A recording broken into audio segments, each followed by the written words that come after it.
Hey there, this is Dr. Evan Osar with the Institute for Integrative Health and Fitness Education. Welcome to this edition of Facebook Live for Integrative Movement Insider. Hope you had a great weekend. If you were in the United States, we celebrated Memorial Day. So again, special thanks to all the individuals that give their lives for all our freedoms here in this country.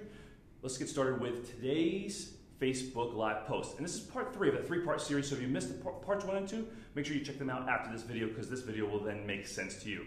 We've been discussing a very important topic for our clients, especially our clients that express or present with, I should say, knee and or low back issues, and that's hip mobility.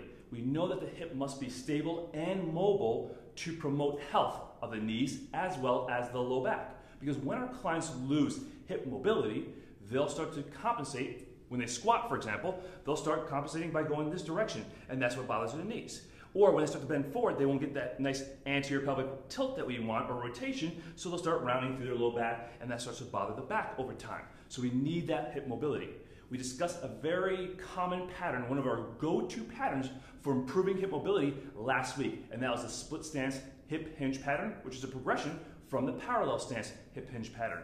Super effective pattern for improving alignment of the thoracolpelvic cylinder from here to here, aligning and controlling the hip, knee, ankle, and foot complex, as well as teaching the individual how to release through their hips and create anterior pelvic tilt or that anterior pelvic rotation that we need to create proper mobility and get access and preload the glutes and posterior hip complex, which is ultimately what will start to improve hip mobility.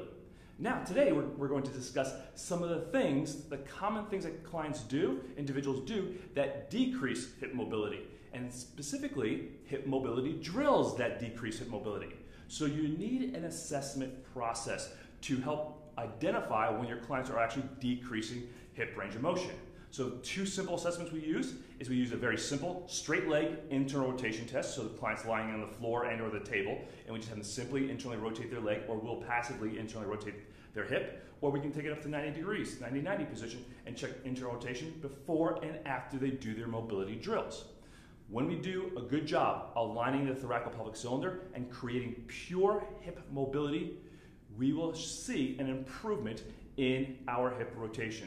However, when we start to compromise the lumbar spine and pelvis position to try to increase hip mobility, we will see a decrease in hip internal rotation. Hip internal rotation tends to be a little more sensitive to us and for our clients than hip external rotation, but you can check that as well.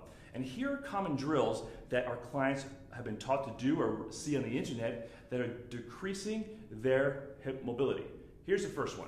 They'll grab onto or they'll hold themselves on a wall and they'll do things like this where they're just swinging their leg, just randomly swinging their leg. Or they'll come up here like this and they'll start to do things like this where they're just swinging their leg. And what's happening for a lot of our clients is they don't have great hip mobility to begin with, many of them. So when they start swinging their leg, they're creating this long lever with a leg, and now they're trying to mobilize their hip. But I want you to do this, if you're watching this, or do this as soon as you're done watching this video. Place your hands on your low back, and now start swinging your leg forward and back. And where's the majority of that motion coming from?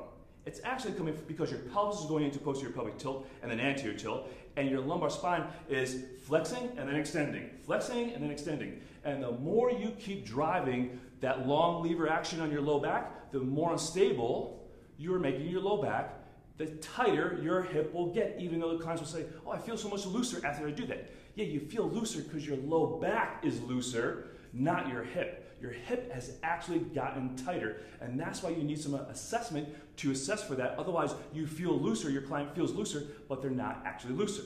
Here's another common thing our clients will do, is they'll stand and they'll do some walking extensions like this, or flexion and go into back extension. Again, they're not really getting and creating pure hip flexion. So what do? How do we help our clients increase hip mobility, get more mobile and more dynamic for their warm-up, and also respect alignment and control of the lumbar spine and pelvis? We just teach them simply how to control the thoracolpelvic cylinder as they're going through hip mobility. So here's how we would do it. Align the head and neck, align the thoracolpelvic cylinder. You can still put your hands on the wall here. Now put your other hand on your low back. Bring your hip into flexion as high as you can without any change in your lumbar spine position or pelvis. So for me, that's about it Right there. If I go any further, you'll see me start to go into posterior tilt and lumbar spine flexion. That's no longer hip mobility. That's low back. So right there is good for me, and then I can go into hip extension and do the exact same thing. And now I can work through that range while respecting alignment of my pelvis and lumbar spine, so that way I'm increasing hip mobility, warming my hips up without changing lumbar spine position and or pelvic position.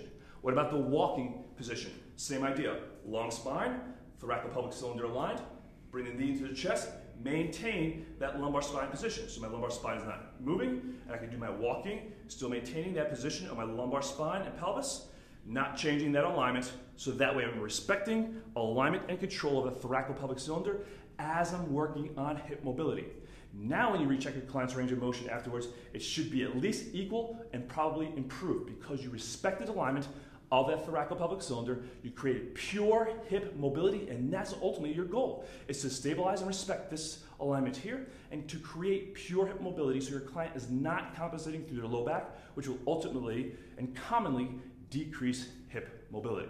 So this is Dr. Evan Osa of the Institute for Integrative Health and Fitness Education, sharing with you the strategies that we use with our own clients and patients here in our clinic so that you can become the expert that your clients and your potential clients need, want, and will seek out. Thanks for watching. We'll catch you next time on Facebook Live. Take care.